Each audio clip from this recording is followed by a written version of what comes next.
So I'm very grateful to have Tom Vail with me. He's with Canyon Ministries. Thanks, Tom, for being a part of this interview. I really appreciate it. It's a pleasure to be here, Jim. Good. So tell us about yourself, a little bit about your background. Okay. Well, I was born and raised in Southern California and grew up there. And up until about the time I was 8, we went to church. We were a church-going family. And at some point, my dad had a falling away from the church. And we started going camping on the weekends instead of going to church. Okay. After I got out of the Army, I went to work for an oil company in downtown Los Angeles and ended up managing their corporate data center before I went on a river trip that sort of changed my life. One of the reasons we wanted to talk to you is your testimony. You have a very interesting testimony. You came to Christ a little bit later in life. And so why don't you go ahead and finish that story, what was happening? Well, as I said, I was managing corporate data center in downtown LA, three-piece suit and tie and all that. All right. And in 1980, I went on a rafting trip through the canyon, which was my first rafting trip. And on that trip, I got drafted to help row a boat. One of the regular boatmen didn't show up, and I got chosen to do it. And Jim, about halfway through the trip, I was hooked. And it was 2 years later that I left my corporate job and became a full-time river guide. For about the next 15 years, I taught the evolutionary model of how the canyon was formed, the slow particle-at-a-time deposition over hundreds of millions of years. But as I taught that model, which was really the only model that I knew at the time, it was what's found in all the books, there were pieces of that model that just didn't make sense. The evolutionary model of the formation of the canyon has the canyon rising and falling at least 7 times in order to lay down the sedimentary layers that we find in the canyon. And that whole idea was just inconceivable, how this 250,000 square mile plateau could go up and down as one piece. So there were pieces of that model that just didn't make sense to me. But as I said, that's all that was out there. In 1994, a lady came on a rafting trip. I was to be one of her guides, but little did I know how much she would be guiding me. On the second night of that trip, she started to share the gospel with me and to minister to my pretty well lost soul at the time. Not an easy project. So anyway, on the second night of that trip, she started to share the gospel with me. And those conversations went on throughout the length of the trip. And I remember very distinctly a very philosophical conversations on the bank of the river one evening about the meaning of life. And at that point in my life, I had it all figured out. The meaning of life was to have fun because this was all there is, okay? While hers was this strange idea to have a personal relationship with the Lord Jesus Christ. Well, that was early in the week, so I thought maybe there's some hope for her. But actually, there was a little hope for me because after the trip, she sent me a Bible.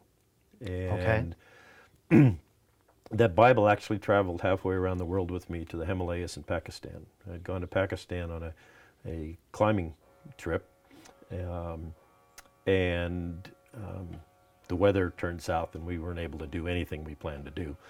So I had a lot of tent time and I started to read the Bible. Well, she had told me to start reading in 1 John, which I did. But then I got to thinking, why am I reading way in the back of this book? So I started reading the accounts of Genesis as well. Really? And don't get me wrong, Jim, I'm not saying that I read Genesis and I understood the formation of the Grand Canyon or anything like that. The Bible doesn't mention the canyon. But there was just something there, something that struck a nerve in me. And I wasn't quite sure what nerve. I didn't know if it was just an intrinsic knowledge of what I'd been teaching was a lie, or if it was brought up from some maybe Bible story that I'd gotten when I was a kid in Sunday school. And so I continued to read the Bible, and this lady had written a prayer in the back of my Bible. I want to share it with you. Okay. It said, "Dear Lord, I know I've done wrong, that I have missed the mark of perfection. I'm willing to turn from my sins. I believe Jesus Christ died for me. Please come into my life and forgive me. I receive you in my life as my Lord and Savior, as best I know right now. Well, I read this prayer tens of times before it really started to sink in. But at some point as I read that, I started to mean it. And I came back from Pakistan, a child of Christ. So how much time was there between the time that you prayed from the time that you had met her? Yeah. We met in July, and I came to the Lord that following October. Reading the Bible, was that completely foreign to you? Had you read portions of the Bible previously? I hadn't cracked the Bible and that I could ever remember. And as far as your own, I don't know, your own feelings of contentment, were you, hey, you were going down the river, it's a beautiful country, meeting people all of the time. What was it that was really drawing you to this other philosophy, other than meeting this? She had something I could tell that I wanted, okay? And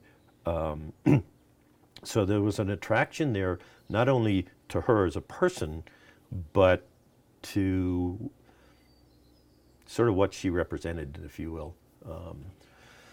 And so that's what got me to start reading the Bible, okay? Well, at somewhere at this point, you must have communicated to her that what you had done. I actually called her from Pakistan. Oh, you did? Yeah. Okay. And I told her that when I got home, I had something to share with her, okay? And she revealed to me later that she was hopeful that's what I was going to share. I'm sure. With her. So that was the beginning of our relationship. And it was shortly after that the idea of Canyon Ministries came along. I took the pastor from our home church in North Carolina on a river trip. And about the third night of the trip, we were sitting on a rock looking out at the river. And he said to me, and I can still go to that rock. And he said to me, he says, Tom, you got to figure out a way to share this place with fellow believers. And that was the seed that germinated into Canyon Ministries. And so that's how Canyon Ministries started. But it quickly took a different perspective in that as I started getting into my Christian walk and learning the Bible, I started to see how what I read in the Bible really did relate to what I saw in the canyon. And I started looking at the creation model of the formation of the canyon and the rest of the world, and I saw that many of those questions I had from an evolutionary perspective had answers in the Christian perspective. Yes. Okay. The idea of a global flood answers so many questions that the evolutionary model doesn't really answer.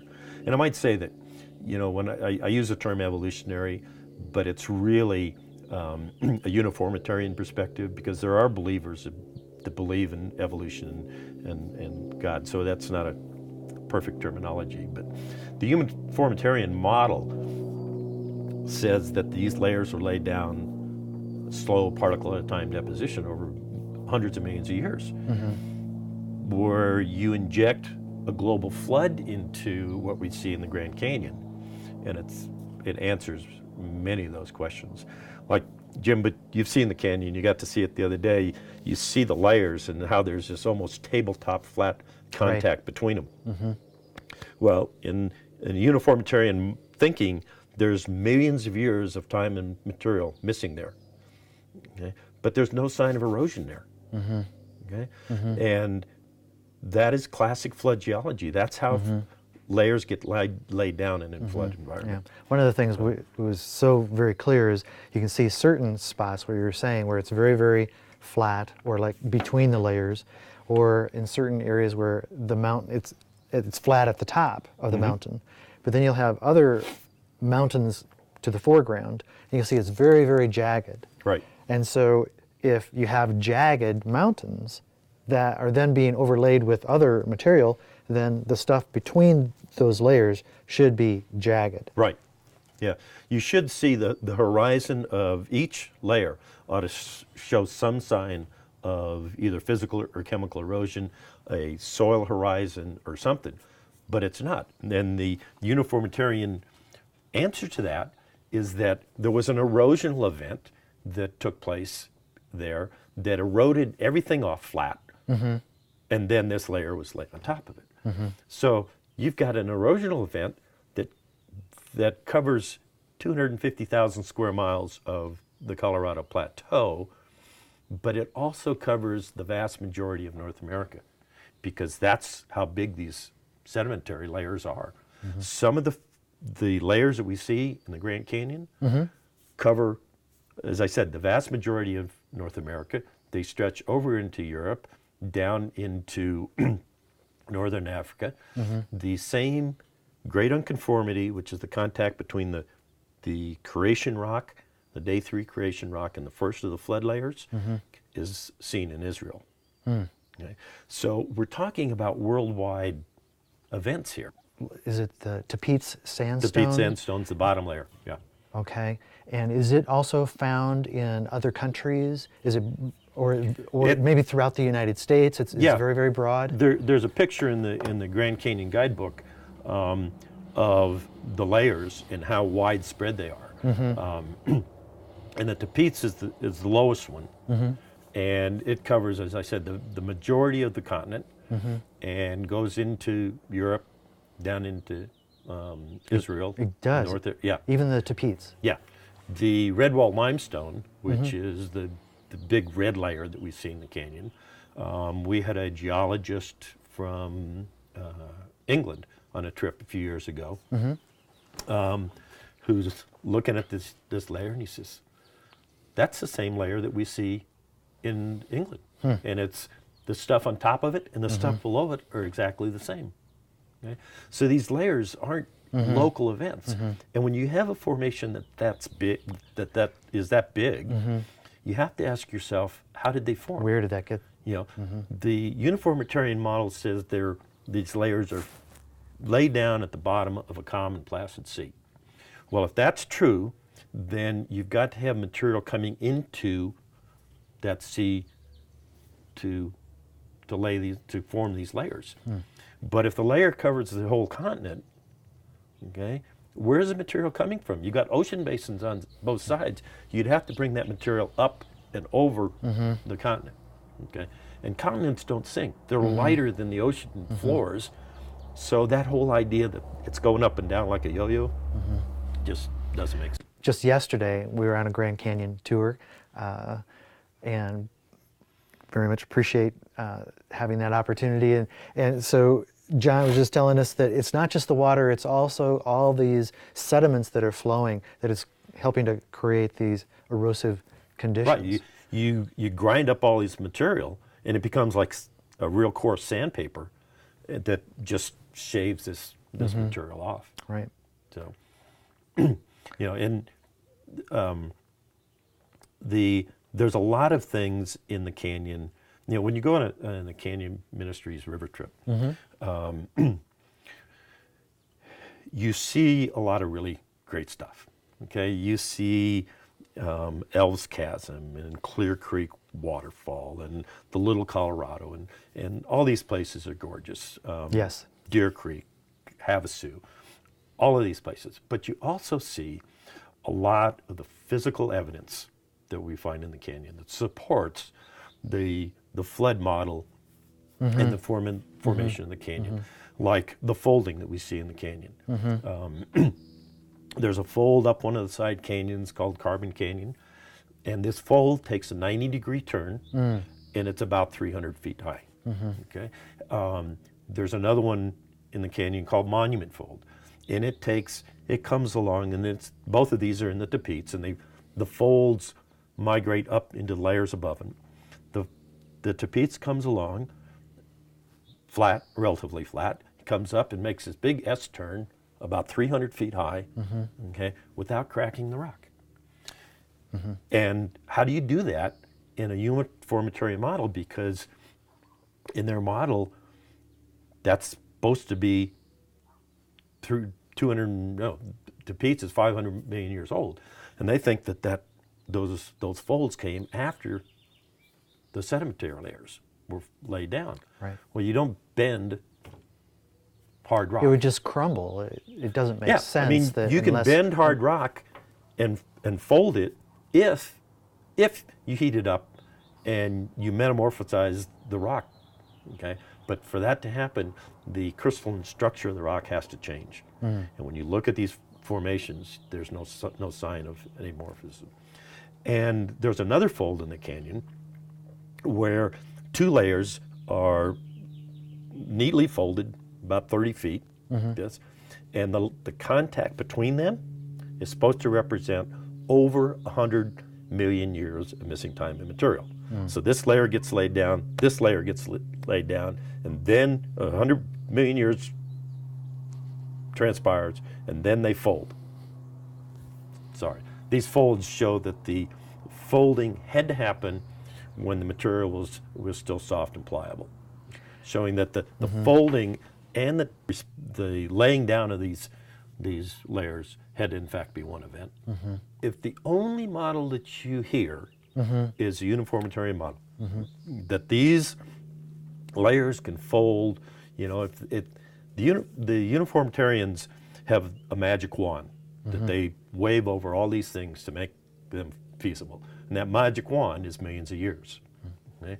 And if you wave that wand of millions of years over these folds, they say anything could happen. Well, turns out that's not true, okay? Because there are some physical restraints that we can look at under the microscope and in the field that show that it's just not feasible for those things to really happen. So yeah, I want you to talk about Canyon Ministries, and so how long has it been going, and what's new, what's exciting? Yeah, Canyon Ministries has been going since about 15 years now, and up until last year, we basically did Christian river trips, and those trips had very much taken on the creationist perspective. And much of that it was related to the book that I did, Grand Canyon, A Different View. And when was this published? This was published in 2003. Okay. And there's an interesting story behind this book because it's got 23 contributors, 17 of whom have PhDs in their respective fields.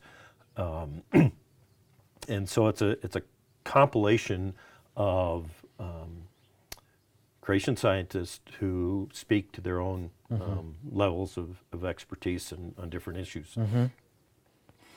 And we published this thing in 2003, and shortly after it was published, it was submitted to the national park to be sold in the park. Oh, yes. And it got accepted. Okay.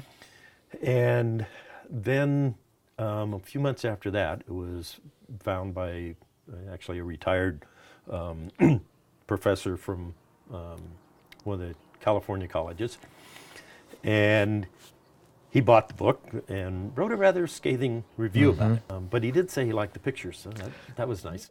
It took on its own little momentum after that. And it's sort of interesting because I didn't know about this review. This review happened in October, and it got published in a number of online journals, and then it got itself in a print journal. And so in the background, there's this controversy brewing that I didn't know anything about. Oh. And in December of that year, the presidents of 7 of the major science organizations across the country jointly signed a letter requesting the book be removed from the bookstores because, and I quote, "it advances a narrow religious view about the earth," end quote. So I still don't know anything about this. And so the Lord let me get through the holiday season, and then January 5th, at 5 o'clock in the morning, I get a phone call from a local Christian radio station saying, "Tom, I want you to come down and talk about the controversy." I said, "Bruce, What controversy? I am clueless at this point. And he reads me this little piece that was came across the AP wire during the night. And Jim, it exploded from there. Really? It just absolutely exploded. I went down and talked to them that day. The next day I was on another Christian radio station. And it's sort of interesting, the second radio interview I did, the guest in front of me, it was a talk show, and the guest in front of me was Alan Sears from Alliance Defending Freedom. Mm. The interviewer asked him what he thought about this issue, and he said, it's no big deal, it's a simple First Amendment rights issue. And so I'm thinking, I need to talk to this guy. Alliance Defending Freedom came alongside of us, and they were a godsend to us. Oh, wow.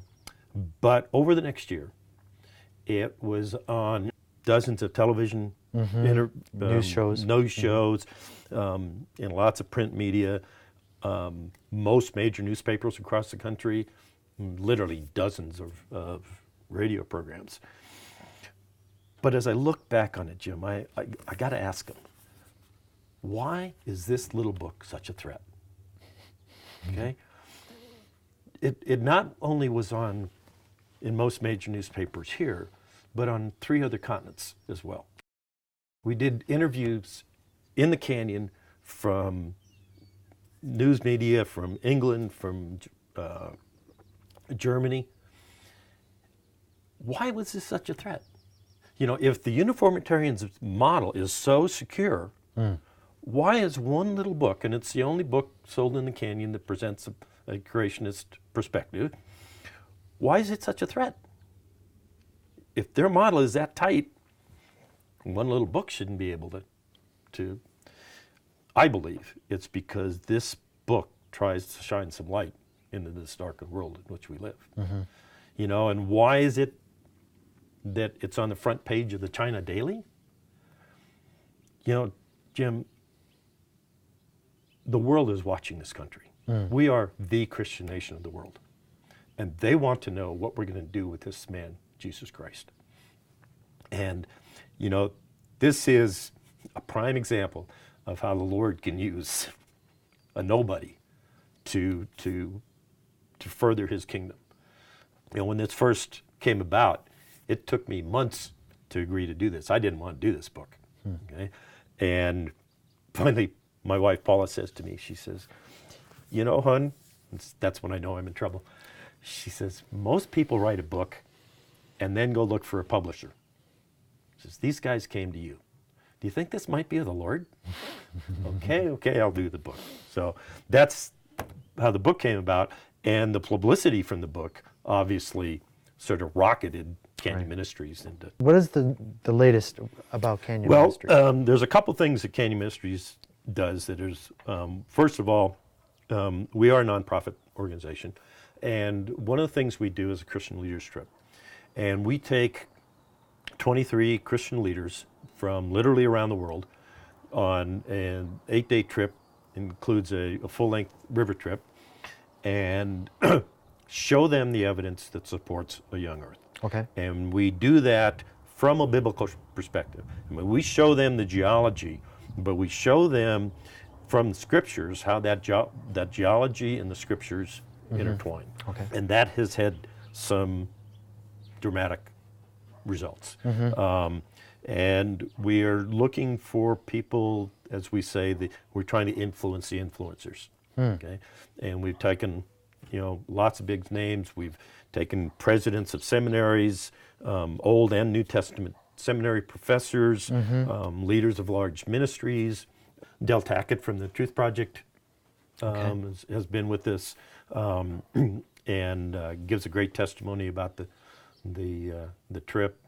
Yeah. So the Christian Leaders Trip has been a big part of what we do, and we raise funds annually to put that trip on the water. We also provide scholarships for pastors and other Christian leaders that can't afford to take the trip and may not fit into the Christian Leaders Trip. And then The other thing that's exciting is going on in Canyon Ministries is rim tours, and you got to Yes. partake in one of those yesterday. Yes.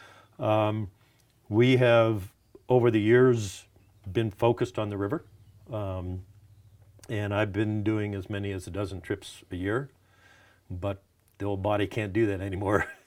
And so we brought a new executive director in, John Albert, and John is starting up a rim tour operation.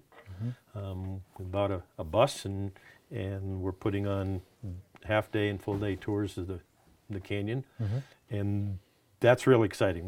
We've done a bunch of them already, and we're seeing people really able to in just a few hours come to the realization that what they read in the book of Genesis, specifically about the flood, is real.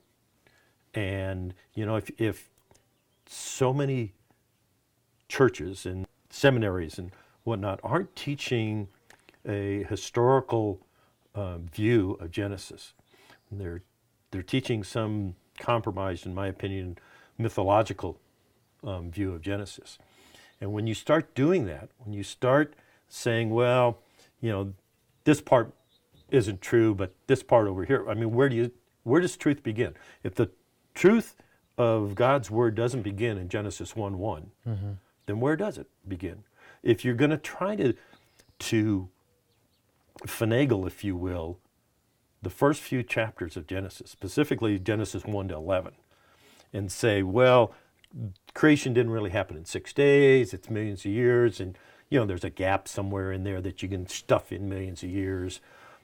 If God's word isn't true there, then where? And in Exodus it talks about, it says that God created the heavens and the earth in 6 days and rested on the seventh. Okay? And those are his words. Okay? You really run into a quandary if you don't start off believing the book of Genesis right from the beginning. If you don't get the foundations right, then the whole thing starts to crumble. Well, I think one of the things that it was just really helpful for us as we did the rim tour yesterday, that we could just see the evidence is just laid out in front of you. That the people that come that are doing the Canyon Ministries, there's a lot of people see the Grand Canyon, and they're probably, wow, that looks cool, different colors and stuff. But here's John, and he's laying out for us what these different layers mean and what they're made of, and the meaning of the flatness between the layers and the erosion issues, as you were saying, that the sediments, that they're spread throughout. It's not just here, but it's spread throughout the United States and around the world, and these have just amazing implications. And they do. Geologically. Yeah. And so when people come and they're getting this message, it's not just going to church, and you're getting a message. You're seeing the evidence laid out in front of you. And so the person is speaking, he's knowledgeable, he's very friendly, he won't bite you. He's wonderful we've people. Told him he can't bite. And so it was a fun adventure for myself and my wife and daughter, and highly recommend. I mean, it's just one of the things in my own experience, for example, is that I had been to the Grand Canyon about a year ago, but on this trip, we went to 5 or 6 different locations that I never heard. You have the Grand Canyon book. I probably could have gone through the book and learned more about those views, but just having John show them to us in a comfortable bus. It was quiet. Many of the other tours, they're like in Jeeps or something, and I think they're probably pretty noisy, right? If someone is speaking while you're going, well, it might be fun to be in a Jeep, but can you really hear the person talking as you're driving? Whereas in the bus, it's very comfortable, and it's so I thought it was a great experience. Every group that goes on a trip with us a copy of the True North Series Grand Canyon Guide, which 3 other authors and I put together. And you can go to this point, and you can go to Navajo Point and look at it and see, oh, that's what we're looking at. Mm-hmm. And so this has become a really good tool for it's people a wonderful book. Yes. See the canyon. Yes. So, yeah. So we're excited. We see the future of Canyon Ministries just growing, and and the influence that the number of people that we can reach. There's 4.5 million people come to the Grand Canyon every year, and we're hoping to try to reach just a small percentage of them. I hear you. Tom, it's been a great pleasure. Thank you so much for Appreciate it. Doing this interview, and thank you for all your experience and all that your vision. And by the way, for those that don't know, you married the young lady who led you to the Lord. Yeah. And so what a great finish that is. Yeah, it's a great love story. Yes. 18 years and still going strong. Great, Yeah. great. Yeah. Thank you. Thank you.